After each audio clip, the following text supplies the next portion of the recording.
Oh, here we go. We are live now, finally. All right, sorry about the technical glitch there, everybody, but kept recycling and cycling, and you know how that goes. So, as usual, it is myself, Trevor, and tonight we have world famous author Jeff Whitcher of Snoop. Come home. Yeah. I think you got a copy too, right, Trevor? It is somewhere back here. Yeah. All right, so I think we were able to sucker Jeff in because he probably saw the numbers after Chris Prophy's appearance on Sunday Night Vinyl Confessions. I totaled up the numbers, Trevor. After Chris's appearance on here, if you took your channel, my channel, and Chris Prophy's channel, it is a combined 14,300 subscribers. So Man, retirement's good for you. yeah, so Jeff, you're at 5,670. I Yeah, can I'm small guarantee potatoes. I can guarantee you that after tonight, if you combine your channel, my channel, and Trevor's, you will be over 6,000 subscribers. Okay. Looking forward to it. I have no doubt.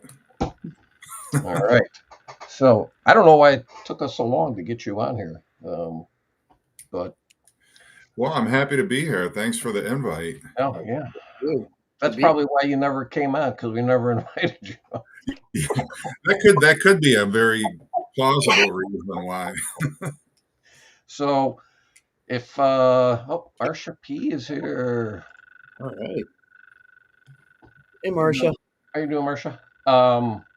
So tonight we are doing rock and roll fantasies, and we've got, let's see, concerts that we've missed out on, something that's never been released on vinyl that you want to see released, um, a band you would like to see reformed, a true rock and roll fantasy. You get to go on tour with any female artist you want, and your wife is giving you permission to do whatever you want. Box set you'd like to see, and a super group you would like to see created. So, and if we zip through those too quick, feel free to throw one in yourselves. Give us some suggestions. So, anyone in particular you want to kick off with? I do the show concerts that we missed out on. Okay, go ahead. You first. Well, because I was too young and this is across the pond, um, I would have loved to have been in on to see Iron Maiden at Hammersmith Odeon in 1982, just days before this album came out. I mean, there is video footage of it, but it's the band never liked that footage because the lighting was horrible for film. It wasn't lit to be recorded, Okay. so they see the full So it wasn't production. meant to be like a proper live album. They recorded it, but not like for a live out, like a projected live album. As far as I know, because I think it was bootlegged at one point. Okay. You know, it's kind of like the Pompeii thing a few weeks ago, Yeah. or bootlegged for years. But the first time I saw it officially released was on the Eddie Archives CD box set. And then, was it last year or 2 years ago that finally came out on vinyl? Which, for me personally, that surpasses as the best. It surpasses Live After Death as the best Iron Maiden live album. But I mean, they're just so crazy energy, and the new singer, and the people in that crowd, all with the exception of Run to the Hills, all those songs that they were doing for Number of the Beast, no one's ever heard in that crowd. So that must have been something. Do you like it better than Made in Japan? Yeah, though Made in Japan is great. I do have a CD version of it. Well, kinda. It's actually a different show, but it's the full show. Whereas the Made in Japan that we all know is just an EP. Did they ever release that as a standalone, or can you only get it with anniversary release or whatever they did with that? What, Hammersmith? Yeah, Yeah. it's always been, like I said, on CD. It was on Eddie's archive. Which, I have it up there, but I'm not going to grab it. Or with this anniversary set. I mean, if they wanted to make more money, they'd put it out as a separate. Yeah. Because I don't even know if it's even readily available anymore. Truth be told. Mm-hmm. All right, Scott is here, and as is Anthony. Anthony. All right, Jeff, you got one?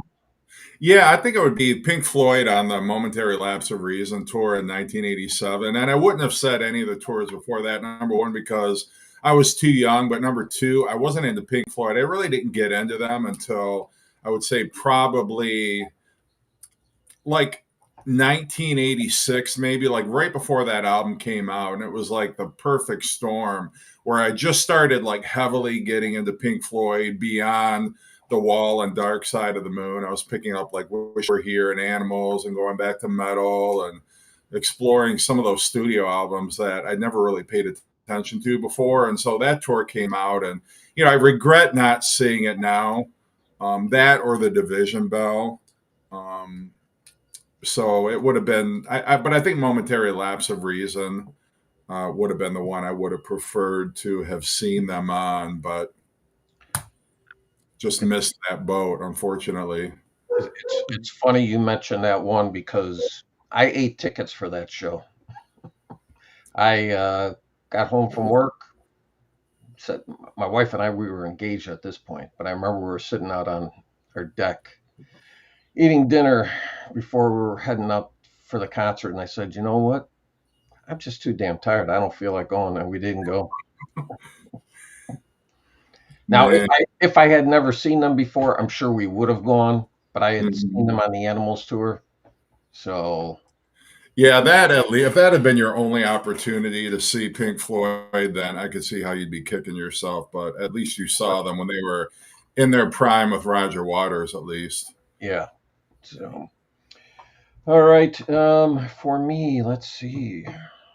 Well, I will go to Pink Floyd also, and I was old enough I could have seen them because I was 17 when the album, just shy of 17 when the album came out. I would have loved to seen them on the Dark Side of the Moon tour. That's one of those, if you have the proverbial time machine, that's where I'd be going back to catch that concert. But I didn't have a great love of Pink Floyd, kind of like you, Jeff. They're not a band that connected me with me right away. But I'm sure probably by the time that tour had come and gone, I was pretty well into them. But I had never bought anything before Dark Side of the Moon. I never bought Metal or Amagama or any of those as they came out. So they weren't a band that I loved, really, that I felt I had to go and see. So, it's just one of those moments in time. Yeah, well, and they really, unless you were really hip or listened to a lot of, progressive rock or underground music back in the early 70s, they probably weren't on many people's radar even until that album came out. And then it was like, holy shit, where did this come from?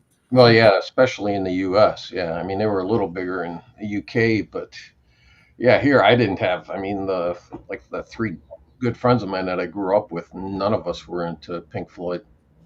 So, all right, Trevor, you got a second one? Well, I could actually do better with bands, artists that I've never saw that I probably had. And maybe that's what we were kind of alluding to. And one of the first that comes to mind, because they're done because of their guitarist dying last year, and that would be Killing Joke. I had many opportunities to see them, and just either schedule wise, it seemed like every time they would play here in Seattle, it was always around my wife's birthday.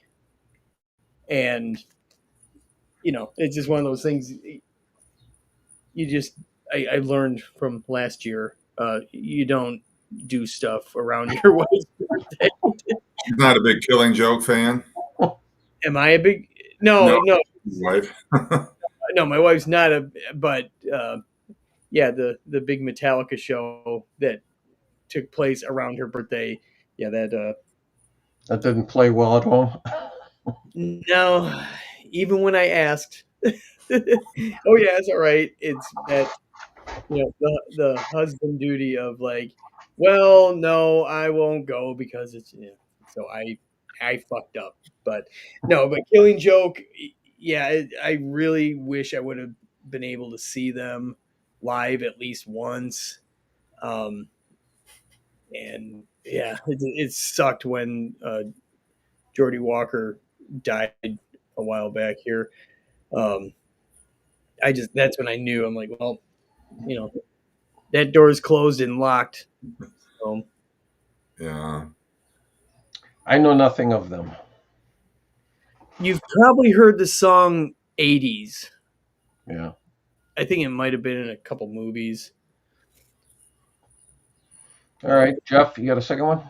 Yeah, now this is if we could go in a time machine. I was not around. I wasn't even alive when this concert happened. And Trevor, I think this might resonate with you a little bit. Not necessarily the band, but the venue. But I would have liked to have seen the Who 1968 at Southfield High School. Wow. Can you imagine the Who playing a high school gymnasium in 1968? They'd already put out I Can See for Miles. I mean, Magic Bus was on the radio.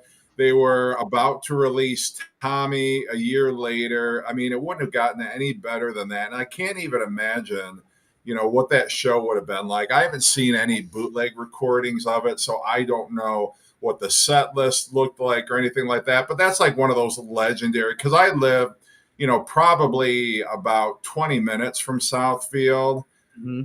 So just to have been able to see them before they really like busted wide open and were playing Woodstock, and then obviously they were and then in 1970 that legendary Leeds live album. But I think that just would have been a really cool show back then to have seen and caught them at a really small venue like that.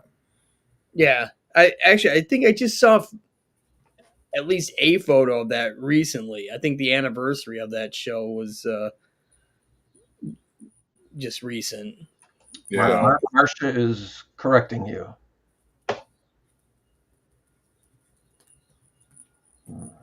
I don't know. November 1967. Oh, okay. We have controversy here. Yeah, so right around the time that the Who Sell Out was released. So whenever they played, 66, 67, 68. Yeah. Her mother regrets it. Yep. She couldn't afford the $10 ticket. If that was $10, that was a lot of money back then. Yeah. Oh yeah. That was a lot. I mean, my very first concert was $650, and that was, Alice Cooper, and that's a full stage production, which was not a cheap tour to put on. No. So, man, that's a big dollar amount. Yeah, I mean, I had one big high school concert, Jeff. Trevor knows this. 1974. It's at Front High School, which is in Palatine, Illinois, northwest suburb of Chicago. It was Kiss and Rush together on tour, playing in a high school gymnasium. Wow. That's insane. I mean, it was maybe 2,000 people, I mean, it's just, but that's, that was still, I would say, kind of the infancy of, big rock tours, and they were playing high schools, Right. Yeah, I mean, for like Jeff and I, I'm assuming, Jeff, you've been to Kobo. Yeah. I mean, you had to be like an enormous artist to be playing Kobo. Mm-hmm. If everyone else was like, at the time playing the Grandy Ballroom or Yeah, like it had to be like the Bob Seger or the Jay Giles band or like one of those behemoths right. to have a show there. But yeah. All right. Well, another concert for me that got away. Well, this would be just a band at a particular time. I wish I would have seen Peter Gabriel era Genesis. Mm-hmm. Never saw him live, but I didn't like him back then. I bought, it was either Foxtrot or Nursery Crime, because I read an article review in either Cream or Circus going on and on about how great the album was. I bought it. I couldn't get into it at all. I didn't get into Gabriel era Genesis then until it was like the mid 2000s. So, I mean, they completely bypassed me. I mean, because my first moment with them, I couldn't stand. So I never saw any reason to explore their discography. But then, because I like rock biographies and books, so like 2007, they put out a huge book that they all participated in the writing of it, and I bought it. And so if I'm reading something like that, I like to have the entire discography to listen to. So I started buying the albums as I read about each album point in time, and then I kind of grew to like them a lot more. So Yeah, I don't think I even knew Peter Gabriel was in Genesis until probably like the mid 80s or something like that, because I thought like I my intro to Genesis was the Abacab album and then the self-titled and then Invisible Touch, and I just couldn't wrap my head around the fact that number one, Peter Gabriel was in the band, and number two, they were a progressive rock band that sounded nothing like those popular 80s albums that came out. But yeah, it's really, I love all that stuff. And I mean, my favorite has always been Selling England by the Pound, but I love Foxtrot, and I love, obviously Lamb Lies Down on Broadway is great, but I mean, aside how, from how songs, old were you when Abacab came out then? I would have been like 11. Oh, okay. yeah, I first heard them. It must have been around Duke because Misunderstanding was the first. Yeah. Like I had a K-Tel album that had that on it, but it was like, okay, this is whatever, But then when Abacab came out, that's kind of when I really like Mhm. took notice, and No Reply at All and all that stuff. But yeah. Right. Yeah, you were growing up in a different time because you had MTV. Mm-hmm. Yeah, and that was the thing. Which, by the way, speaking of No Reply at All, Jeff, watch the video and look at the shirt that Phil is wearing. You'll recognize it. I will. But yeah, I mean, same as Jeff. I didn't even realize that. I mean, I didn't even hear of Peter Gabriel until probably maybe '84, and then the So album came out, and then they mentioned, oh yeah, former Genesis singer. I'm like, wait, he was in Genesis too, and yeah, and I didn't even know what progressive rock was then. I just thought it was just another. I don't know. I don't even know when that genre title even really came about. What's that? Progressive rock? Yeah. Well, I mean, the argument is that Court of the Crimson King is the first progressive rock album, but some people say no, Sgt. Pepper's is a progressive rock album. But I don't know when it was first used in an article Or or making it like an umbrella, right. of a genre. Yeah, and it's Just like when did people start calling it heavy metal? heavy metal, right? Yeah, Yeah, because that was the thing with heavy metal. I didn't even know of it as a genre till about '83, because I was familiar with the magazine, the comic book, Heavy Metal, which they later oh made yeah. into the movie. That was my connection with heavy metal. So I find it funny when people complain about that soundtrack. It's like, well, it's not very metal. I mean, aside from Sabbath and Blue Oyster Cult, I guess, and Trust, it's not very metal. I'm like, well, that's not. It's not about the genre. It was about this magazine. So Mm-hmm. anyhow, so who's next?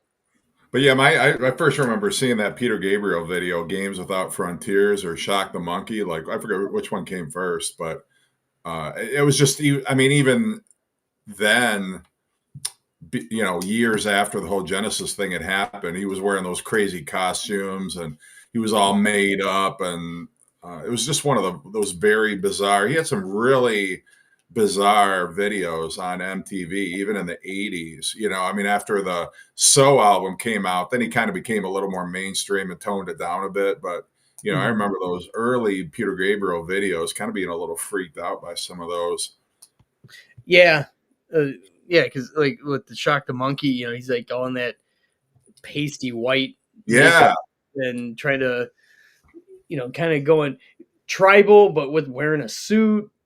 And I thought, Games Without Frontiers, I thought it was just a weird song at the time, but I was a little kid, along with the visual. And then of course, when So came out, it just became, he became like this huge star. I mean, some people probably thought that he was this new guy. They probably never, didn't even know of Peter Gabriel, the history that he had. Yeah, well, he was definitely, I think he's remained cooler than Genesis. You could argue, after he left Genesis. Right. Because they kind of, I mean, I don't know how popular Trick of the Tail was when that came out, or Wind and Wuthering, and and then there were three had that somewhat of a hit, Follow You, Follow Me, and then I think Misunderstanding was kind of when they started coming back on people's radar. Well, that's when the widespread net was. I mean, I was probably maybe 9-10 years old when Misunderstanding came out. And let's see. Okay. You got a message saying that he lost connection. We'll continue. We'll take over for a while. It'll be our show. It'll be the Trevor Jeff show now. But yeah, it's just, when I first heard Misunderstanding, it was, on, top 40 radio. And I thought Genesis was a new band because I never heard anything prior to that at that point. But it's one of those bands that I've never really delved too deep in. I love the self-titled record. I mean, a lot of hardcore fans probably hate it because of its poppiness of it all. Shows it's rebooting. Won't need to take minutes. Okay. But I don't know. Well, there's not much really, honestly, there's not much to distinguish Phil Collins solo stuff back then and Genesis. I mean, you could really No Reply at All with that horn section sounds something straight out of a, Phil Collins solo album. Right. Well, and especially that about, I don't know, what do you want to say, about 5-year solid period from like 83 to about 86. Phil Collins was like the busiest guy in music. I mean, he was always on our radar, whether it be solo or in Genesis. Because that time period. Yeah, and people forget he was voted People Magazine's sexiest man alive in I think it was 1984 and 1985. So I don't remember at all, but okay. Yeah, yeah. There was a lot of cocaine going around at the time, so. Well, that's true. That's true. But Genesis, I mean, they were on the radio, and I mean, I had some of their stuff, but my collection was by no means cool. But I think Peter Gabriel was a more, I don't want to say respectable, but at least he had a little bit more credibility, kind of alternative credibility than Genesis had back then. And then unfortunately, they doubled down on the whole commercial thing with the Invisible Touch album, and then that was pretty much all she wrote. Yeah, that's when not that I was really on the ship with Genesis, but when Invisible Touch came out, I was just like, yeah, I don't need to get involved in this at all. All right. Well, how many of these do you usually do? Do you do like 3 concert picks, or I mean, I don't know what the format is, but We're like I said earlier, I'm kind of winging it tonight yeah. because I saw the list and just with all the stuff that's been going on here at the house, I haven't really taken the time to go over this. But yeah, we usually do about 3 per thing per Okay. subject. Do you want to We choose a continue third on. concert? Yeah, one that my wife always makes fun of me saying, "Oh, I saw them," and I never did, and I completely regret it because I remember these guys were really popular in the '80s, and then they kind of really died out in the late '80s, and in '92 making that comeback, and they're playing places like St. Andrews Hall and Phoenix Plaza, and this is the album they were touring it for, and that would be the Beastie Boys. Yeah. To think to see them at St. Andrews Hall, a place that holds legally 800 people, but I've been there where they shoot horn, 1,000. Mm-hmm. Um, that would have been absolutely insane to see them in a small venue like that. I mean, she saw them later where they were playing out at the Palace, probably around, Five Boroughs era, but yeah, just another one of those bands like when Adam Yauch passed away. I'm like, Missed the you know, opportunity. Yeah, that would have been a great tour, though. any one of them. I just to see them. I mean, yeah, Licensed to Ill era was fun, and it was goofy, and it was great. And what I like about those first 3 full length albums with Licensed to Ill, Paul's Boutique, and Check Your Head, they're all completely different, Mm-hmm. and that and yet it's still identifiable as the Beastie Boys.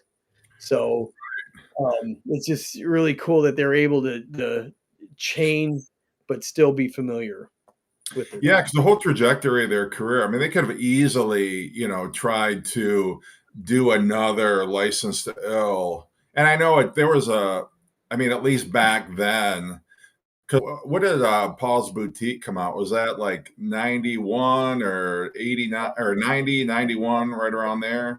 Yeah, it was summer of '89. Summer of 89. Okay. But I remember there being like a really, at least at the time, it seemed like a long gap between License to Ill and Paul's Boutique. And then when that came out, I mean, it was just so groundbreaking with all this. I mean, they used a lot of samples on Yeah. License to Ill, but on Paul's Boutique, I mean, they just really took it to a different level. Oh yeah, Um, it's an album that couldn't be made today because they couldn't afford oh, to right. Yeah. copyrights on it. Hmm.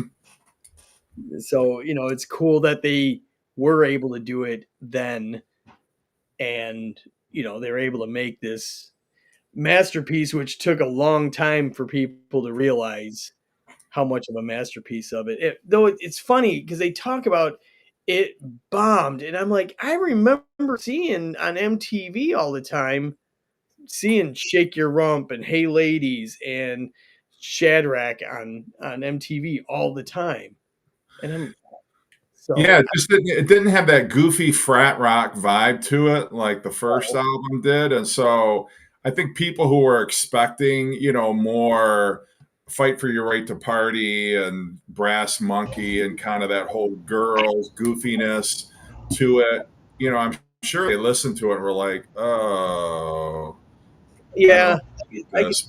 Plus, and with the different production, you don't have trademark Rick Rubin hip hop sound to it, like you had with all those Def Jam. I'm back. You can hear me? Yeah, Yeah. Yeah, fuck. All of a sudden my lights flashed and then bam. That knocked out the internet. Had to reboot. I don't know how long we were gone. It was about half an hour, I think, probably, right? And I don't know where we left off. We're just doing our third concert pick. Okay, Yeah. you guys did then. Which ones did you do for your third picks? I did Beastie Boys. Oh, I didn't get to mine yet, but mine would be probably REM on the Green Tour, which Oh, right. again, another tour I could have gone to, but yeah, it's just too expensive. I was in college. I didn't have a lot of money. Um, and another one that I really regret, I really missed the boat on it because I'm a huge REM fan, but um, nothing you can do about it now, but that would have been mine. Trevor, you said your other one was who? Did you say Beach Boys? No, Beastie Boys. Oh, Beastie Boys. Okay, I was gonna say Beach Boys. Yeah, I would. Yeah, I'd be in another dimension if I said that. Well, my third one would be, and I'd want it to be 1973 because I never saw him, and to me that's where he peaked. And it would have been Elton John because I would have heard nothing but "Goodbye Yellow Brick Road," "Don't Shoot Me," "Madman." So it Mhm. would have been the perfect tour for me because those are my three favorite albums by him. So, and I never saw him. And then when he got around to the point where he was on his farewell tour, I'm like, I don't know if I want to see him now. So, Yeah, you know, Yeah, I saw him like 2 years ago, and he was playing all that stuff. I mean, he played nothing, or maybe one song past 1974, maybe. Well, he did play "Someone Saved My Life Tonight," but it was primarily like that classic Elton John era where you described it, like "Madman," "Hockey Chateau," "Don't Shoot Me," "Goodbye Yellow Brick Road." Like a bulk of the concert was pulled from those records. all right. Okay, so that'll take care of that topic. Then we can move on to, well, let's see, what do we got? Um, Jeff, you want to choose or do you want me to choose? Yeah, I could choose. I didn't pick three for each of these. I didn't know it was Yeah, going to be a three neither for we're deal, just but kind of winging it. Yeah. yeah, but I could go for a your dream supergroup. Okay.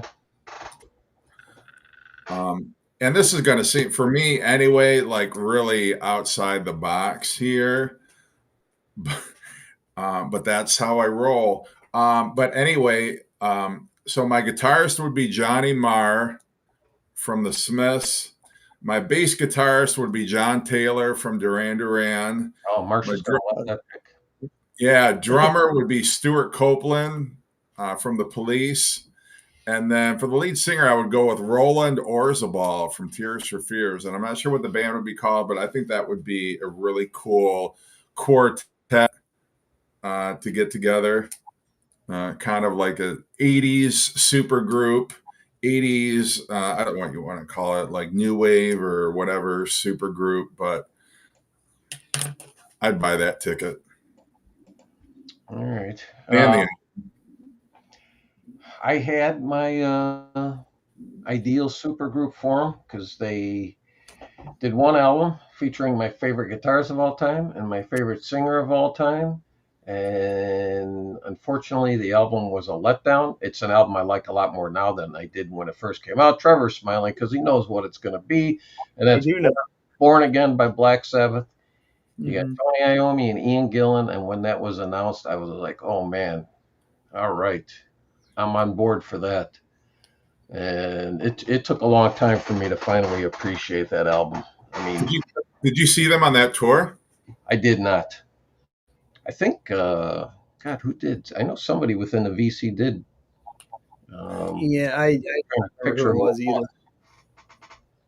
Yeah. Well, apparently the story goes that they were all getting drunk. Like Tony Iommi was getting drunk with Ian Gillan and said, "Hey, you should do an album with us, or we should work together." And Ian Gillan was like, "That sounds like a great idea." And then he woke up the next morning and just realized he'd promised Tony Iommi that they were going to work together. And the next thing you know, that Black Sabbath album came out. But did you read Geezer Butler's biography, I did. autobiography? I did. Yeah. Yeah, I love that story where they talk about, they painted some little person red. They had the whole Stonehenge like stage set up, and they wanted to like replicate the cover or whatever. So they painted this little person red and put devil horns on him, and like put him on top of one of the Stonehenge like monuments or whatever it was, and like he ended up falling off top of it. And then that was the last time they ever used him as a prop for that. But a lot of geezers, like, I have a hard time believing that Spinal Tap didn't use like Black Sabbath as some of the material for that mockumentary. Right. Yeah, that was always a joke. I mean, supposedly that oversized stage set that Black Sabbath had that they couldn't travel with because it wouldn't fit in any arena, that it's sitting somewhere in some warehouse, and even the band has lost track of where it is. Well, yeah, because when they wrote up the plans, instead of feet, they used meters. Right. So they did the opposite thing in Spinal Tap. So instead of feet, they used inches. Inches, right. So this is what it's going to look like, and like, yeah, that's what it's going to look like. So when do we get the real thing? Like, no, this is the real thing. I don't know why. Ever since I lost that connection for that brief period, now comments aren't showing up because while I was knocked out, I went on my phone to see if you guys are still able to carry on, and I saw comments like from Richard S, but they are not showing up here in my box now. So I see him here. The last one is Richard talking about that'd be a very interesting new wave supergroup. yeah, no, all I've got is last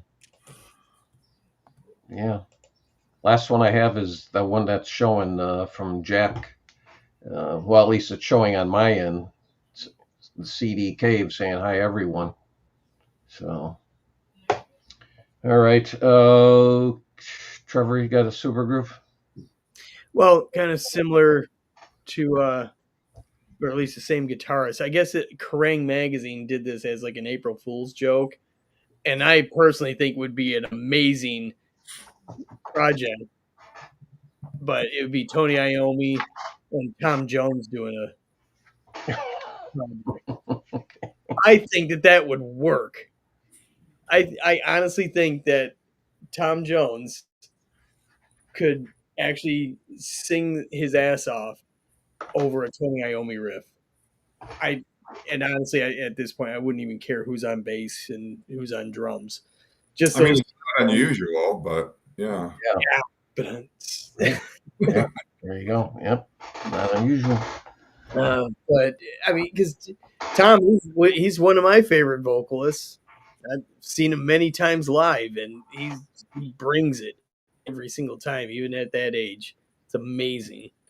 Yeah, we took my mom to see him like around maybe 2002. He played House of Blues, Okay. which I would have thought he would have played a bigger venue, but I don't know. They may have also given him a good payday too. I don't know. Right. So, Yeah, my first time in Vegas. First time was in Vegas at MGM, but not in the big room. It's like this. It was a cabaret room. It probably held maybe 1,500 at most, but it was awesome. It was great. My whole family were like, "We're gonna go see this." This was in 2000. We're gonna see this new thing called the Blue Man Group. I'm like, "You go right ahead. I'm gonna go see TJ." So. Oh, you got another one, Jeff? Nope.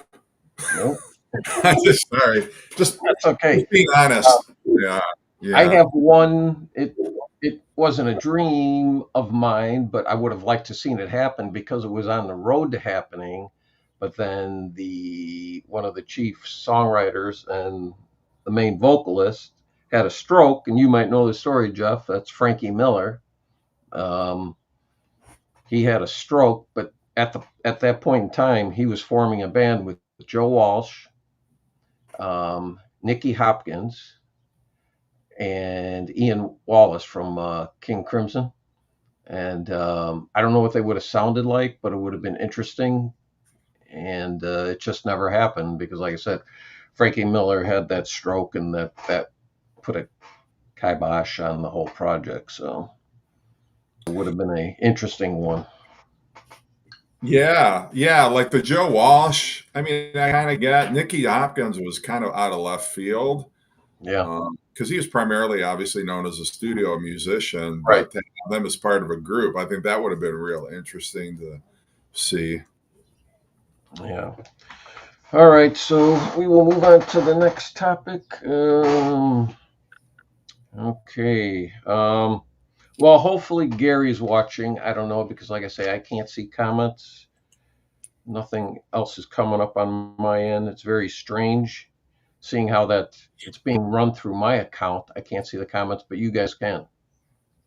So, watch your vocals, Trevor. Sorry, dogs are barking, so Oh, okay. I put myself on mute. Did you want me to read these off as they come in, like when we're in between? Yeah, go ahead. Yeah, so at least people are recognized. Well, catch up right here. Let's see. Richard, it's like y'all broke the internet. Mickey's here. Howdy. And your wish is your command. Gary is here. Oh, okay, fantastic timing. Because we'll do the true rock and roll fantasy of going on tour with any female act you want and getting the hall pass from your wife. You come back and there's no hard feelings. And so I was trying to figure it out. I'm thinking, okay, hey, one guy's every fantasy is the sister act. So you're taking Ann and Nancy. But I had thoughts of another one that actually Gary turned me on to, and that was Doro. I'm going on tour with Doro because also I like she dresses. She has good taste in rock and roll outfits. So I thank Gary for that piece of VCLT and that little bit of bedtime comfort. Gary, thank you. So that's my rock and roll fantasy. So go ahead, Jeff. You go next. Mine would be Susanna Hoffs. Okay.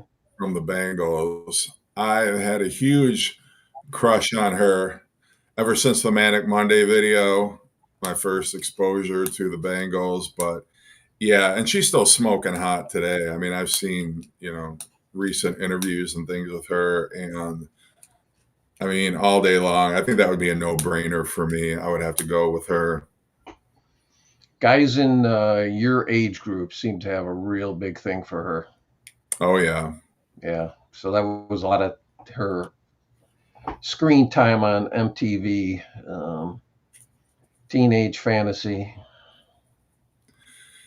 Most definitely. Yeah. Trevor? Not that. Well, not that I was out on tour, but that is me and Doro right there in 1990. Oh, okay. Look at you. Wow. I'm the one with glasses. I was going to say, I think you might have the better head of hair there. Yeah. And then goddamn genetics. So, but is this the Bald Men Only show? It is. Yeah, it's pretty much almost a prerequisite to be a VC member. Right. There's a few rare exceptions, And then Gary says, "Happy you like that, Steve." I'm guessing he's about the Doro. Yes. Not that I have a good example to show off, but there was in the late '90s again another Iomi connection here. But there was a band from Sweden. There you go, Steve. A band called Drain STH, because I guess there was another band called Drain, and they had to put in the Stockholm part. All female band, very much sounding like Alice in Chains type music. Very cool. And then I when they were on tour with Ozfest, I guess the singer and Master Iommi met and fell in love. I'm assuming she's blonde. Oh yeah, Yeah, yeah. I mean, two things. One, she's Swedish. Also, Tony seems to have a weakness for blondes. So I'd never known. Well, wait, he was with Lita Ford for a minute, yeah, but other than that, I don't know of anyone else that was with him. I don't know. You know, I always hear stories of like he was such a, as a kid he was such a hothead and beat up Ozzy and he was Right. intimidating everyone, and I'm like, every time I've seen him like in an interview or on stage, He's very mellow. yes. Yeah, he's very, very almost soft spoken at times. Yeah, I have a real hard time reconciling that with the person that they describe as even Ozzy was afraid of him and Yeah, kind of cower when he'd come in the room. And I think a lot of that had to do with how they grew up and all the asses that Tony Iommi kicked over the course of the Black Sabbath 70s era. But all right. You got another one, Jeff, or you're sticking with your first and only pick? I think I think Joan Jett would be a lot of fun to hang out with. I'm not like attracted necessarily to her, but I am to her music, and I think she'd be a lot of fun to just kind of kick back with, and I'm sure she's got a lot of very cool stories to tell. All right. Yeah, I think I'm just peaking with Doro and the Wilson sisters in their prime. Yeah, that would be a fun time too. So, Who else? pardon me? I'm trying to think of who else would. I mean, yeah, Susanna Hoffs. Sorry, my wife brought in some bruschetta, and I can't help it. Okay. I was going to say, what the hell are you eating? Um, I don't know. At one time, oh god, I can't even think of the singer's name. But the mid '90s, Letters to Cleo was the group. I don't know. I don't know.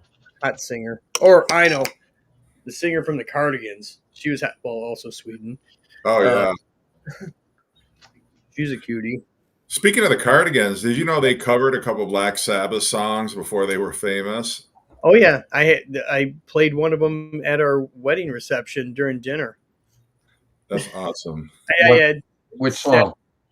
They did Iron Man and Sabbath Bloody Sabbath. Yeah.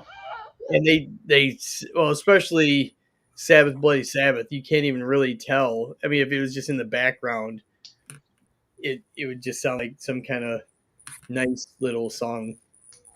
I got to write that down. I need to look that up on YouTube. Cardigans doing Black Sabbath. Yeah, I saw them at St. Andrews once. They were really good. It was a fun time. All right.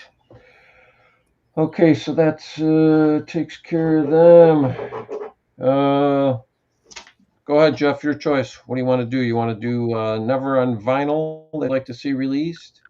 A band you'd like to see reformed, or a album you think that deserves a full anniversary box set treatment? Yeah, we can go with a band that we'd like to see reform. And I think for me, it would be, and it's always been the Smiths. And they could, I mean, well, actually, no, they couldn't because I forgot that Andy Rourke passed away. So I mean, the three of them could, but I would say probably REM. I'd like to see the original lineup of REM get back together with Bill Berry, which they could do. And I'd like, they haven't had Bill Berry on a studio album since New Adventures in Hi-Fi, and I would love to see them just do like one final album, one final reunion tour with Bill Berry, get the original foursome back together, and hopefully sound like they used to, like during those early IRS years. So that would be mine. All right. Well, my big reform, and I saw them reform once. They got back together. What was it, like 97, 98? Grand Funk. Oh, right Uh, on. the proper Grand Funk. I mean, when they finally got back together, then in the late '90s, I saw them 5 times. Saw them 2 times here. Saw them in South Bend. Saw them out in Rockford, and then my wife and I went. We went out to Vegas to see them there too, because they played the Hard Rock Cafe out in Vegas. So I'd like to see them, but I mean, talk about a band that's never going to kiss and make up. It's them. But that's who I would like to see get back together one last time. But that's why it's a fantasy. It's not going to happen. Yeah, I think Creedence Clearwater Revival would get together, reform before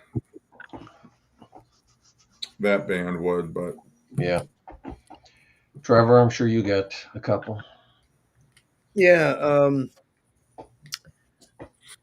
I would say the original lineup, or not, well, the popular original lineup of Skid Row, which is not going to happen either. I mean, Sebastian Bach, great singer, and he must have something going on because those guys are like, yeah, we know there's a lot of money on the table. We've been offered millions upon millions upon millions to get together. No, thank you. And like, and they put it, and I'm sure that this analogy has been used many times with bands that have broken up and getting the offers. They're like, would you get back with your ex-wife type thing? if somebody paid me enough money and it was only one tour and one, I don't know. I mean, but so many people want to see that. I mean, I'm not a huge Skid Row fan, but I know the people who are. The band just never been the same after Sebastian Bach left, and I don't know. I mean, it's sort of like the same thing with like Roger Waters and David Gilmour. Like, so many people would love to see that happen, but it's never going to. Yeah. There'd be a lot of Pink Floyd fans' wet dream if the two of them got back together and made an album or even did a couple shows together. But well, it's even like, one of my favorite bands that was on hiatus.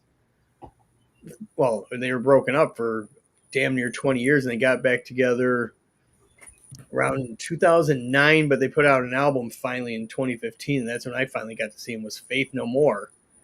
And it was great, don't get me wrong, but the magic wasn't there. So,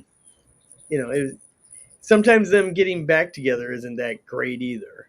I have yet to see, people coming back and it just being like, jaw dropping awesome. I see Gary did not disappoint here. I'm looking at the comments on my phone because I can't get them on the computer. Gary saw Drain STH. He actually met the band. Yeah, I was promised that, and I never did. Yep. And then so Richard wants to see Led Zeppelin with Jason Bonham on drums, but yeah, that's not going to happen I either. don't think that's happening. And Robert Plant cannot sing Zeppelin songs now. I mean, at least not the way they're supposed to be. yeah, So I don't think that one's happening either. So, all right. Anybody else got another one for that subject? I don't know. I think the original Wasp would be really cool. Oh yeah, I'd be on board for that. Like those first 3-4 studio albums are amazing. After Headless Children, I didn't really follow them that much after that. I like a lot of later day stuff. I like Crimson Idol. Yeah, a lot of people like that. I have yet to. Yeah, I love that album. I think that would probably be in my top 10 concept albums. Okay. Yeah, it's one of those like, yeah, I should probably listen to it. I just never. There's an expanded edition too, Okay. where he added songs, and the songs that he added are really good songs. So I forget the reason why, if it just felt that they needed to be in there to complete the whole story, the concept. Okay. get the expanded release. Okay.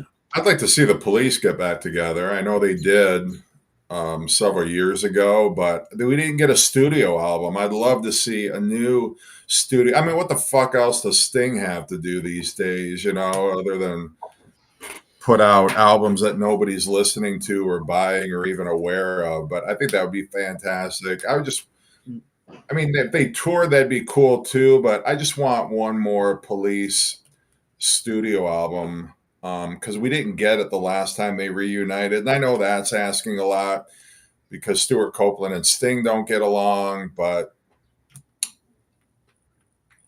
come on. Yeah. Hey, you don't even need to be in the studio together anymore, That's right. Just mail in your part of the track and call it a day. I want to watch that documentary again that Andy Summers did around that tour. I remember seeing it probably, gosh, I don't know, maybe around 2018. And I can't recall if those guys were or were not getting along. So something to check out again. Yeah, I mean, I think I think even from the very first album, they didn't get along, but they were ambitious and they were hungry and they knew they had something. And then after Synchronicity, they tried to get back together again to do a studio album. And then Stuart Copeland got injured. He fell off a horse or something and he wasn't able to drum. They had studio time booked. And so they almost had a follow up to Synchronicity, but it just never worked out. And it's just too bad because they were in the 80s, they were one of the biggest bands of all time. And they just walked away from it all, Another band would be John Cafferty and the Beaver Brown Band. I would love if they would get back together, I mean, why hasn't that happened? Well, if there's an Eddie and the Cruisers 3. Yes. Let's do it. Come on. Right. Yeah, that one I never really got. I'm like, wow, these guys really want to be the E Street Band big time. When I looked at that, very similar sound. Yeah. The make band is pretty much almost identical. Who knows? Maybe their guitarist was also on the Sopranos. I don't know. But yeah, that'd be hilarious.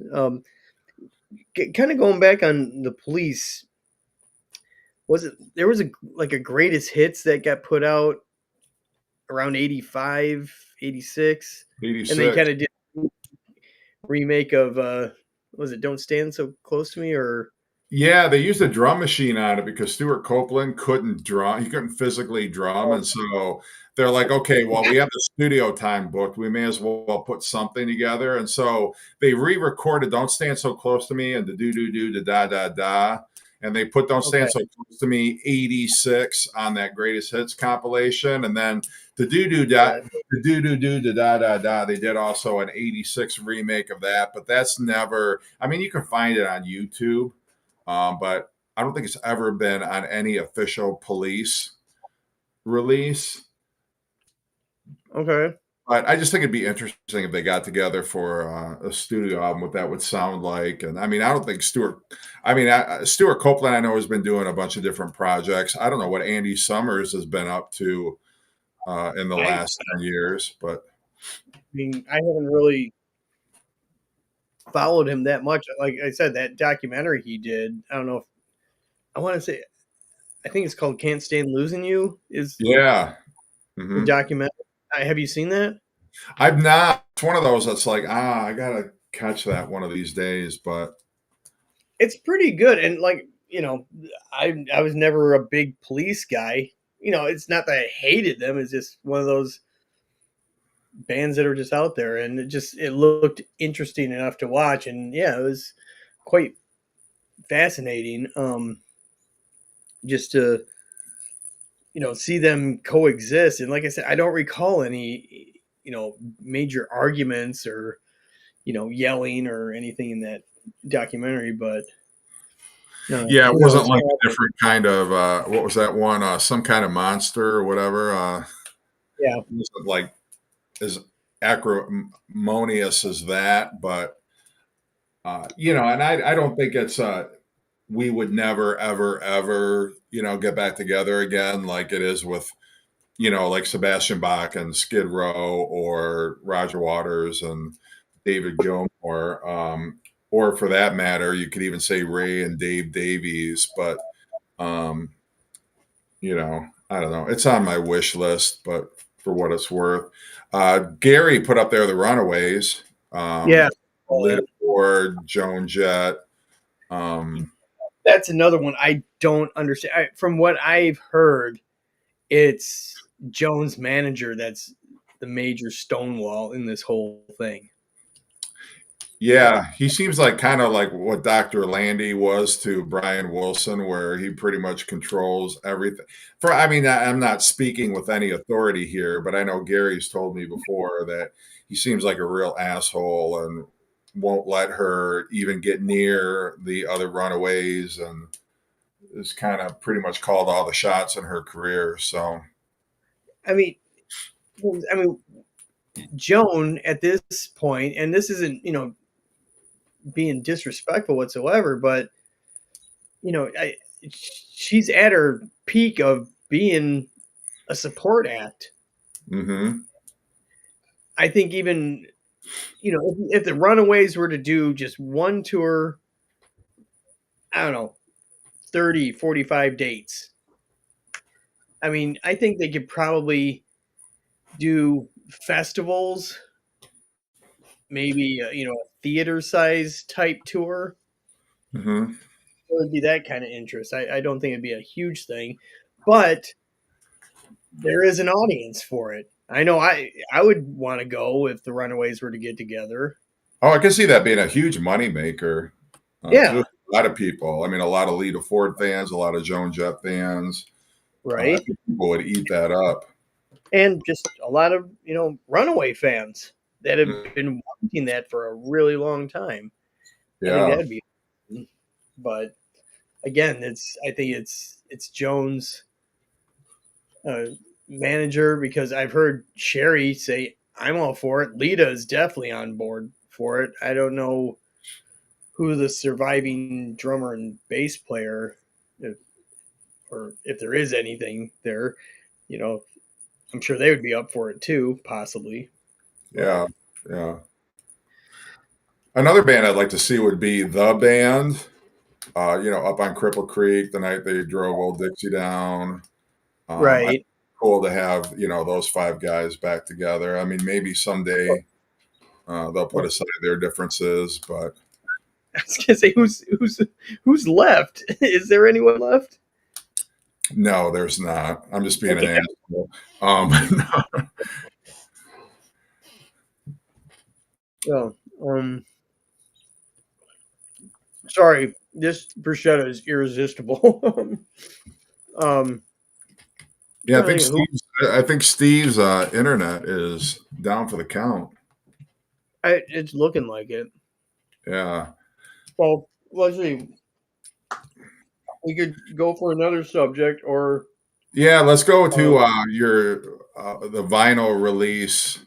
Um, Either it was never pressed on vinyl, or maybe you want to see it get a pressing because it's one of those records that's like a $500 record or something like that. yeah, okay. So it could have been pressed at one time, but it's no longer available. Okay, I got that. Because I was trying to think, is there something that has never existed on vinyl that I would, want? First two that come to mind, and I've said this to Aaron many times because Aaron's got both of them. There's and both are from 1990. The self-titled album by a band called Little Caesar. They had a hit, if you want to call it, at the time, cover of Chain of Fools from Aretha Franklin. Oh wow. But they're like, a band of biker guys, but it's real. The album is very, It's very rock and roll, very soulful. It was Bob Rock produced it, so it sounds that one I'd really like to see a reissue of. And the other one from the same time, speaking of Skid Row, the first time I saw these guys, they were opening for Skid Row. It was their very first U.S. date that they ever played, and it was at the Ritz in Roseville. A band called Sleazebees, which is a horrible name, but another. They get lumped in like Skid Row. They get lumped into that hair metal thing, but they're not hair metal. They're just rock guys. Great rock and roll. They're from the Netherlands, I want to say. Solid. The name of the album is called "Screwed, Blued, and Tattooed," which definitely sounds like a hair metal title. But and Aaron will attest to it. Great album, killer album. That one I'd love to see a reissue of someday. Yeah, I think for me, one would be The Ultimate Sin, Ozzy Osbourne. That's been a big hole in his vinyl catalog. I know there's contractual reasons why it hasn't come out, but I really hope, I'd love to see that like a record store day or just I don't care what it is, Shocktober release or something, get that out on vinyl again. Another one, and these are like really obscure, but if you're asking me to be honest, one of them would be Duran Duran had an album after Big Thing. It was called Liberty. It really tanked. Not one of their better albums, but it is a hole in my Duran Duran collection because it has not been pressed on vinyl since probably 1990. I'd love to see that. And then I'd love to see Tears for Fears, Raul and the Kings of Spain. It was the second album where Tears for Fears was basically just rolling Orzabal after Kurt Smith left for about a decade. And Tears for Fears has another album. It's called Everybody Loves a Happy Ending, which like early 2000s or something like that. That's never been on vinyl. I hope they reissue that at some point. So those would be mine. Right on. Yeah, there's like some later Skinny Puppy albums I'd love to get. I mean, I had opportunities to when they were out. It's just,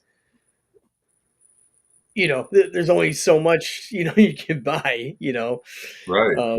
And then they go on the wayside and, you look on Discogs and I'm like, yeah, when it starts getting into the upper double digits, into the triple digits, I'm like, no, that's not going to happen.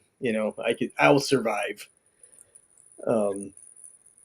Yeah, and it's one of those you probably could have gotten for a relatively cheap price too. Yeah. Because I think at the time, like, was it Greater Wrong of the Right, which was like their first, post or their post reunion album. I'm sure that was probably like a $25 record, 15, 20 years ago. Yeah.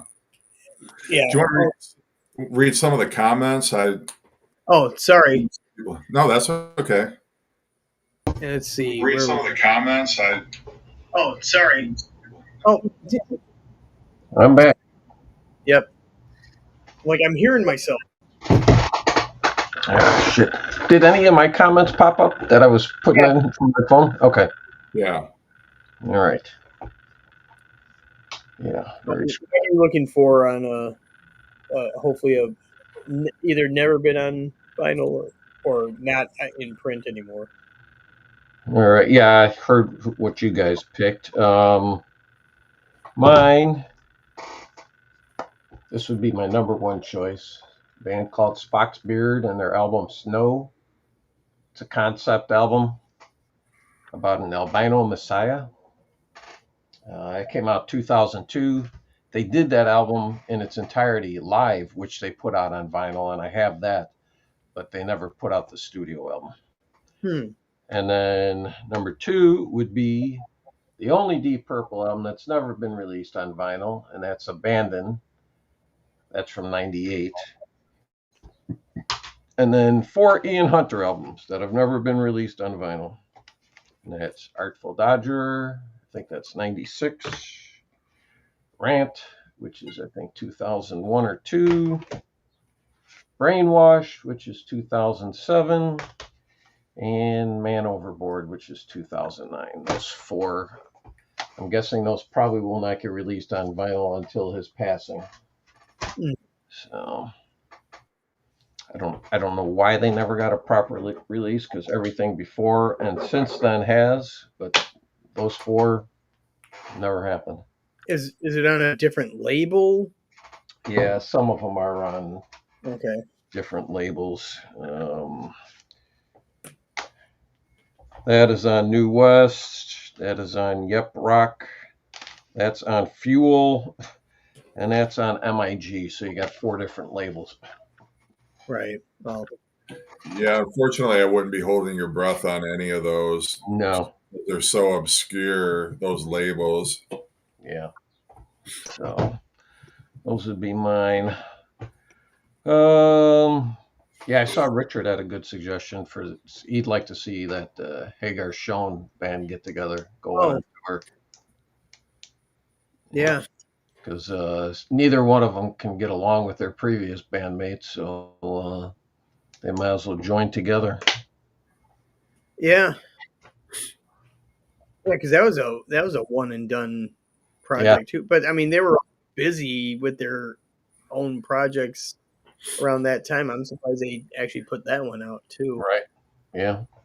So yeah, Sammy Hagar is one of those people. Like, he's had so many different groups that he's been a part of. Montrose, and then, I mean, obviously he had solo, but Van Halen, HSAS, and if you count like the Wabaritos or Chicken Foot or any of those different bands.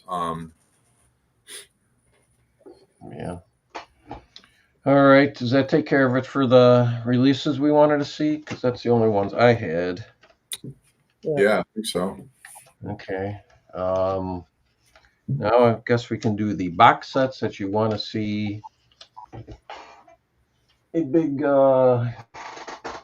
anniversary edition of, with all the bells and whistles and marbles and all of that. Yeah. For me, I don't know if this one has ever been released, because you probably know, Jeff, you're a big Pink Floyd fan. I mean, I am too, but I've just never searched it out. But I have the 3 immersion sets, for The Wall, for Wish You Were Here, and Dark Side of the Moon. Did Animals not get an immersion set? No. And what in the F? Like, why did you skip over Animals? Animals is...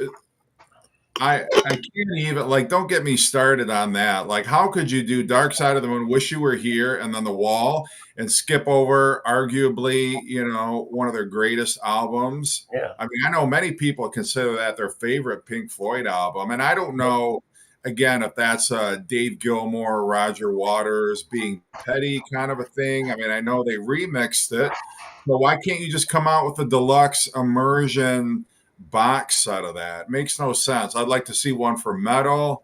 I think that would be awesome. Yep. But yeah, it defies explanation why they did not do one for that. No idea. Yeah, because I had, the one time it was just a couple of months ago, I was on Amazon and I just typed it in. I couldn't find it. Then I did a search for it, and all that came up was that when you talked about the Redux, where they, that was just a year or 2 ago. Yeah, I mean, I think it was like a 2018 remix, but it ended up coming out like in 2022 or something. Yeah. Right. And I never got that because I want the immersion set. I'm like, okay, I got to find the immersion set somewhere. Well, that's the problem. It's never been done. So, yeah, because I'd love if they put out a disc like from the Animals tour, a really decent sounding concert. I mean, there's a lot of shitty bootlegs out there that you can find, but I've never heard like a quality recording, even soundboard. I've not heard anything, remotely listenable. They have a lot of their stuff that, live stuff that ends up making these immersion sets. I have believe that they have some quality recordings from the Animals tour. Yeah, I'm sure they do. And for whatever reason, I don't know if did Wish You Were Here outsell Animals? I mean, that's the only Oh thing I yeah, it did. Yeah. yeah, maybe they just took the three best-selling albums from the 70s and decided to do those. But I mean, Animals, that's such a glaring oversight to not have included that. And since when has Pink Floyd ever been averse to making money? I mean, they put out that whole early years, those box sets, if you want to call it that, from the Syd Barrett and like the pre Dark Side of the Moon era. Like, why not Animals? It just makes no sense at all. I'm convinced they'll do the final cut before they do Animals, just because of how stupid they are. Well, I mean, since they sold their rights, I mean, the first shining example of that is that Pompeii one. Who saw that one coming? Yeah. Right. Because that's been bootlegged for decades since the movie came out, and now with it being the first official release of it. I mean, the thing with box sets like that cost that much money, people who buy them will buy every one you will release. I can guarantee you, if they release Animals as an immersion set, it will sell just as many as, or very close to what those other three sold as immersion sets, because that's for people who really love the band and who will spend the money for it. And if they sold, I don't know, say how many. I mean, like when Led Zeppelin did their big box sets, they ran 15,000 of each. I don't know how many of these they ran, but let's just say they ran 15,000 of each. I'm sure they could have run 10,000 of Animals and probably sold all of those out. So yeah, it makes no sense. I mean, and it's the same thing with Black Sabbath's box sets.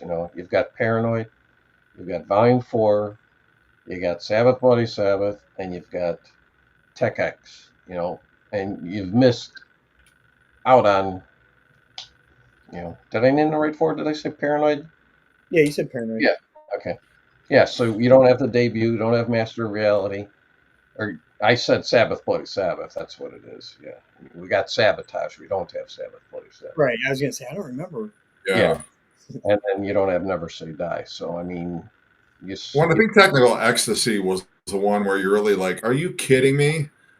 Like, you haven't done the debut, you haven't done, Master of Reality, you haven't done Sabbath Bloody Sabby, but you're putting out Technical fucking Ecstasy, like a deluxe box. Who's asking for that? When you skipped over three of their best albums to do that. Well, I mean, and I'm not trying to crap on it. I mean, I'm glad it exists, but at the same time, I hope at some point they'll get around to going back and doing that. But it's been a while since since that one came out, so I don't know where the other ones are, if they are going to do it. I mean, I think that for the debut, I think it'd be kind of thin of material of what they could put in it. I mean, a couple live things on there, and I'm sure there's probably a handful of demos, but they went into that recording, having rehearsed those songs so many times that they kind of just slapped it together in a weekend, really. Yeah, and I mean, you got a great point there, but what about Sabbath Bloody Sabbath? You can't tell me there's not some, quality live recordings from that era, or Master of Reality, or I don't know. I don't know what their thinking is behind that. That Technical Ecstasy box set, I'm looking through my order history. I ordered that in August of 2021, so that's how long it's been now. Yeah. Which, the longer it goes, the less I'm hopeful that they'll go back, or they'll revisit those albums and do deluxe sets. But yeah, I mean, yeah, we're coming up on 4 years now, and I haven't even heard a rumor of it. Right. I mean, I'm glad they did the Tony Martin years, but yeah, and that was actually not too bad of a packaging. It wasn't just the albums. I mean, there's a few extra things in there, but not that I mind, kind of getting those Insta collections where it's just the albums. Like, I got Skid Row and the Ramones one. I never owned any of those things on vinyl, so it was kind of nice just to have it all in, one set. But and I've said this many times. A lot of those, the box set of that single album, I have a hard time, dealing with, because yeah, it's cool to listen to all that extra stuff, especially like demo stuff once. I'm not going to go repeatedly to the demo disc. Yeah, I mean a big part for those with me though too is the booklet, Yeah, because it's almost basically a coffee table sized book. I wonder if they just sold those books on their own, how well they would sell. Mm. But those are the big band. yeah, those are the big box sets missing for me. It's the Mhm. Immersion for Animals and then the missing Black Sabbath ones. What do you guys got? Rubber fucking Soul. Oh, Where is yeah, it? that's another one. yep. That's another one. Yep. And I heard somebody, I don't know whose channel it was. It might have been Matthew Street or somebody like that. Was they're going to be coming out with Help, so they're going to skip over Rubber Soul, just like Pink Floyd did with Animals, and they're going to put out Help. Which, I mean, don't get me wrong. Honestly, like if they come out with it, I'll be happy, fine. But still, like, what is the reason we have not seen a Giles Martin remix anniversary deluxe box set of Rubber Soul? Yeah, I thought for sure Rubber Soul would have happened this year. I didn't expect an anthology deluxe. Yeah, I mean, and yeah, it probably is the anniversary, whatever, 30th anniversary of Anthology, but I would think the 60th anniversary of Rubber Soul would take precedence over, a series of, what essentially amounts to doctored bootleg tapes. Right. So I do not get that at all. Yeah, I have a feeling, if anything, with Anthology, or are you talking about the albums or the documentary itself? I'm talking about the albums. The albums, yeah. Yeah, I was gonna say I think my thing is with the documentary. I think they might do a quick Peter Jackson, 4K with it and stick it on Disney, like they did with stuff. I Well, have I'm sure that's what it is, because it's more of a multimedia project. They've got films that they could do a expanded version of the documentary, and then expanded versions of the anthology records. But my problem with the anthology project is when you start getting into their best years, which is 65 through 69, they didn't just take, oh, here's take 7 or here's take 8. It would always be, well, here's a composite of take 5, take 8, take 9, and take 12. So you weren't getting an authentic, actual, alternate take. You were getting this Frankenstein. Well, we took the beginning of the demo and then take 2, and then we tacked on the ending from the studio record, like this bullshit. Frankenstein, these weird versions of the songs, and they weren't authentic. I mean, I think the first anthology was as close to authentic recordings as they would release, and then they just started trying to get too clever and trying to do too much. And that's what I liked about the Super Deluxe, is they actually took the authentic takes, take 2, the full take 2, or take 12, or whatever it was. And that's why I hope they were going to start working their way backwards through the catalog. I mean, would there have been any crime in putting out, Rubber Soul, in the spring of 65 and then Help before Christmas, something like that, because a lot of the remixing was done. Half of Rubber Soul has already been remixed because they stuck it on the Red album 2 years ago when they did, when they re-released those. So they just need to remix the other 7 tracks. At least 5 tracks from Help have already been remixed. So all they got to do is pull out some of the demos and outtakes and stuff like that, put together a decent booklet, remix the remaining tracks, and put it out there. And it's going to make a boatload of money for Apple Inc. But it defies explanation. I don't know what they're waiting for. Now, if they released every single album in the deluxe box set, would you buy every one? Oh yeah, absolutely, I would. I mean, they could remix the Tony Sheridan tapes or Decca tapes and, put that out on an uber expensive box set, and I would still buy it, Because, I mean, like the anthology album, well, I have the CDs, I mean, obviously, but I've listened to those twice in their entirety when I got them. And I remember, I think my wife and I were going on vacation, driving somewhere. It was probably down to Tennessee. And I brought them along for the ride, and that's the last time I listened to them. So, yeah, I mean, I've got them on vinyl, cassette, and CD, and I cannot tell you the last time I listened to any of them. I mean, if I'm being honest, I'll pull out the Super Deluxe of the White Album if I want to hear any of those outtakes, or I'll pull out the Sgt. Pepper, Super Deluxe if I'm in the mood to hear anything from that. But I'm not disparaging them. I'm just saying, I just don't listen to them. I don't.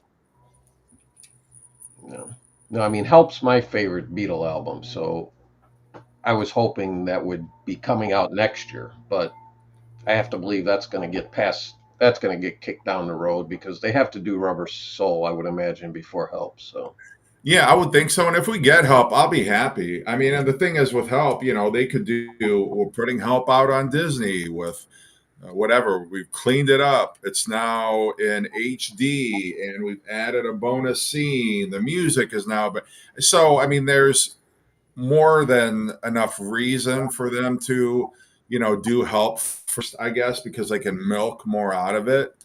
With the movie and with the album itself, whereas with Rubber Soul, you've just got the album, but who knows what they'll do. Like I say, it was Matthew Street or somebody who seemed to say pretty confidently that we were going to get a Help deluxe box set this year. yeah, I saw that movie in the show when I was a kid.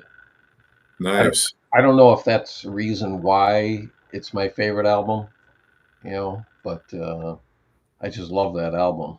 So, Yeah, well, I mean, it really is. I've always thought of, like Help and Rubber Soul, especially the American versions, is kind of like, I mean, they were released the same year, and some of the tracks on Help made it onto the U.S. version of Rubber Soul. So, I mean, they were starting to move in that direction that we saw with Rubber Soul, especially on side 2 of Help. But all right. I mean, Help was light years better than Beatles for Sale. Oh, yeah. Yes, big time. Yeah, it would be cool if the movie gets the cleanup of it. I'd like to see all the Beatles stuff just get put out on Disney. Just even Magical Mystery Tour. I'd love to see that as nutty as. Yeah, and that's another one. They could do a super deluxe of Magical Mystery Tour. I've got a box set of Magical Mystery Tour, and what it is it's got the EP, the original EPs. There were 2 EPs that were released in the UK, and it's got the movie on DVD. It's got a pretty thick booklet with additional photos and essays and things about the movie. It's got like a fake movie ticket and some other like memorabilia with it. I don't think it got heavily advertised. I happened to find it when I think I was in Vegas or something, and I found it when they were doing the whole Cirque du Soleil love thing. They had a huge gift shop, and I forget whatever hotel that was where they were doing the show, and I think I Mirage. picked it up there. Yeah, it was at the Mirage. Yeah, Mirage. Yeah. Yeah, my wife saw it. She went out there with a bunch of girlfriends, so I never thought, but she did see it. She said it was great. Yeah, I never saw it. I wanted to so bad. I'm hoping that they might return. Give it a rest, and hopefully there's enough want out there known, and they can resurrect it again. Yeah, it really was. I saw it, and it was one of the greatest experiences of my life, and that's no hyperbole. I mean, they did such a fantastic job with it, and I'd heard the soundtrack, so I was Mhm. already familiar with the soundtrack. But to see what they do with it, it's really amazing, and it's just the visuals, and I mean, it's such a jaw-dropping experience because yeah, you have the performers there, but they also take like a lot of archive Beatle footage, and it's blown up huge, and it's just so clever and inventive the way that they present it all. I mean, if it wasn't so damn expensive, I would have gone back and seen it like 5 more times. Yeah, I always told people, it's like, you want to see a grown man cry, send me there. Oh yeah. Because Well, if they come because back, you and I are going because it is so worthwhile. It's worth it. right on. Because Yeah, it's just how long ago was that? That had to be what, 10, 12 years easy, right? Yeah, I oh gotta god, say, it's more than that. probably it was probably 8 or 9 years ago that I went and saw it. Um, Because so I know yeah. it was like, I want to say like it came out about 2006, Hmm. Yeah, it had a and good long run. yeah, and it ended, I think, last year. Yeah. That's a major run of a single show, and I'm sure they alternated it a little bit here and there, just to kind of keep it fresh, even for the performers. Hmm. Yeah, I saw Cirque du Soleil once, but that was actually, they set up a huge tent in the parking lot of the United Center. Mhm. Why they didn't perform in the United Center, I don't know why, but that's the way they did it. Yeah, they do that here in Redmond, Washington. Yeah, the giant, huge tent, Yeah. and perform there. But yeah, what was it? Me and my wife, we saw Zumanity, like in 2009, and then a couple years ago we saw O, like with all the water is at the Bellagio. That was fantastic. That was really wild. Didn't they do like Michael Jackson? Um, and maybe I don't know. Did they do Elvis too? Like an Elvis show? Anthony, let us know. If Yeah, anybody knows, it would be Anthony. I mean, I've heard they're going to right. do John Cafferty and the Beaver Brown Band at some point. Um, It's funny you mention him. I just got his new album. Okay, I didn't Oh realize shit. he had a new album out, but I just got the CD on Friday. It's only out on CD, and it is fantastic, man. I cannot believe how is good it it is. John Cafferty? Yeah. Does it sound like Born to Run? Or Well, it's very Springsteen esque. Yeah. Yeah. Born in the USA, or some of his more recent stuff? Yeah. But Ghost of Tom but it's Joad, or whatever. it's a very good album, man. It's got a killer opening track. Well, first two songs are just really solid. It's a great Is one, he two, still with the Beaver Brown Band, or is it just John I'm trying to Cafferty? think if that name is on there, and I've got it out in my car, so I can't. Well, Let me look on my Amazon just ordered list. Um, it John is Yeah, Cafferty. yeah, because it's called Sound of Waves. It's John Cafferty and the Beaver Brown Band. Yep. Yeah, it just came out in April. Yeah, but really solid album. I don't remember how I came across it, Oh, but that's a horrible album cover, though. oh, it's shitty. Yeah, it's It looks like one of them, like, was it Wyndham, like, new yes. age thing? Oh, yeah, it looks like a new age album cover. Yeah, I know what you mean. Yeah, Oh, I that's mean it. terrible. My fake album covers I made up for like Gary when I had him here at the All the World Stage Studios were better than that. Well, it's not. It's not that it's terrible. It's just lazy.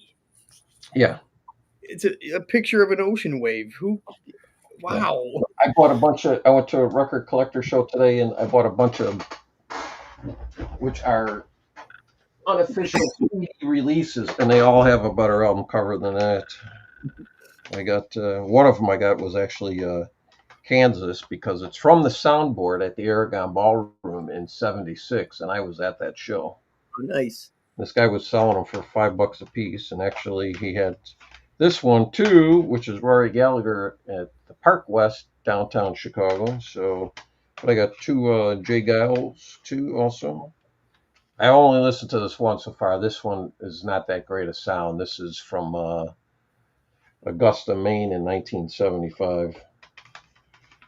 But I've got one Jay Giles from the House of Blues when they reunited in 2009. So hopefully the sound on this is a little better. But yeah. But the guy actually told me, he says, I have no idea what those sound like.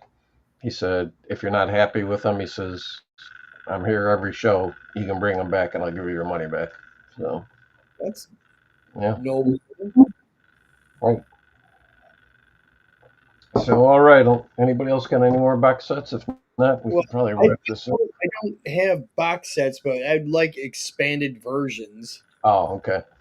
Speaking of Jay Giles, and I know this is your least favorite era of them, but I would love a full show of Showtime Oh no, because this is, I'll take a live album from them. Yeah. Just I but don't need this an is such a, expanded edition of Freeze Frame. yeah, no, but this, you know, I've said this many times. This has always held a special place in my heart because I was at one of the shows that, this is recorded for. So it was the world's greatest souvenir, but it's a single disc album, and they played damn near 2 hours. When they played. So, and I remember them doing a bunch of songs that are not on here. So it just sucks that they, didn't want to do the repeats and all that. I don't know. Maybe they just wanted to churn out a quick album real quick. Yeah, And I always hated that Full House is just a single album. But then the second live album that did get a double LP treatment. and that's out of all three, that's my favorite. Yeah. So For Chimes alone is, worth the price of admission. yeah, so I don't think you're going to get that wish fulfilled though, Trevor. No, but it just sucks that if the tapes existed, it would be nice. I mean, I think at this point in time, and I think you and I have talked about it, there's not a real big market for Jay Giles at this point. No, no. But I did enjoy his book. Did you order that? No, I, I, I'm not an avid reader. Yeah. I'll do an audio book. I got Geezer's book on audio, and um, it was, it's nice that while I'm at work and I'm moving cylinders around, I got my earbuds in, I can listen to that Brummy accent and regaling stories of how stupid they were on drugs. Yeah. All Yeah, right. um, this is that cover I was telling you about. Okay. I gotta blow this up. Hang on. Oh Jesus! I don't know what year that was from, but yeah.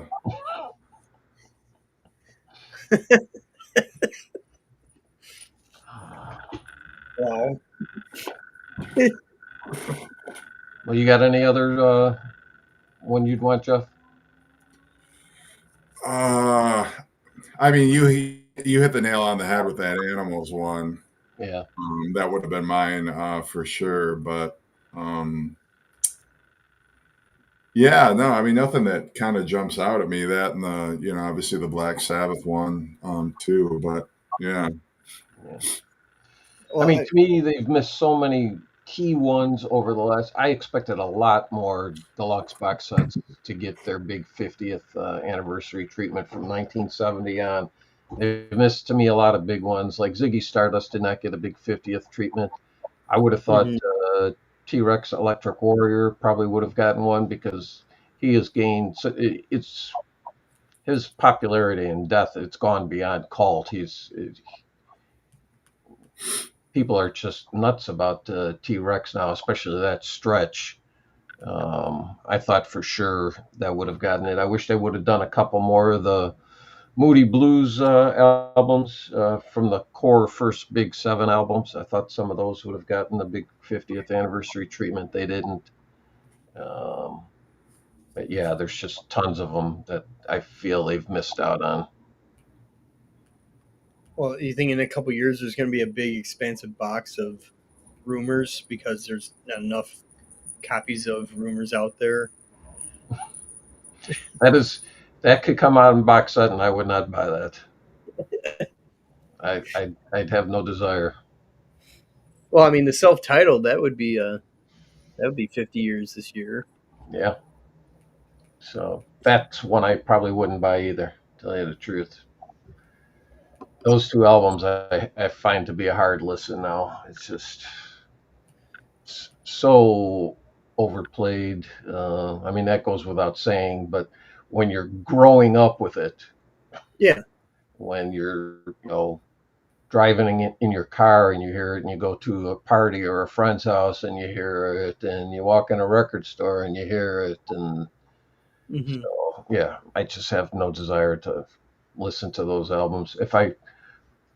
The only song I can listen to from that self-titled album is "I'm So Afraid" because I love Right. the solo by Lindsay in that.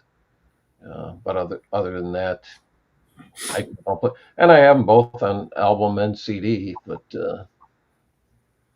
and they'll probably make the move with me, but I still don't. I don't listen to them.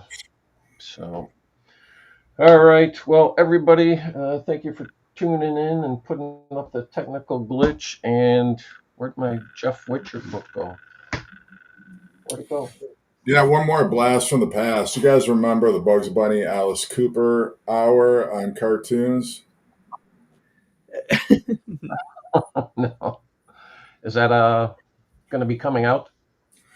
Well, I think it was a thing back in the '70s or whatever, like those Saturday morning cartoon things. But Oh, that's right. anyway, I put it. thanks for plugging the book, by the way, There you guys. go.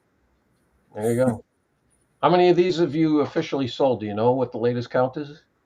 I know it's over 4,000, believe it or not, Wow. which I know blows me away. Like kind of a silly book like that, but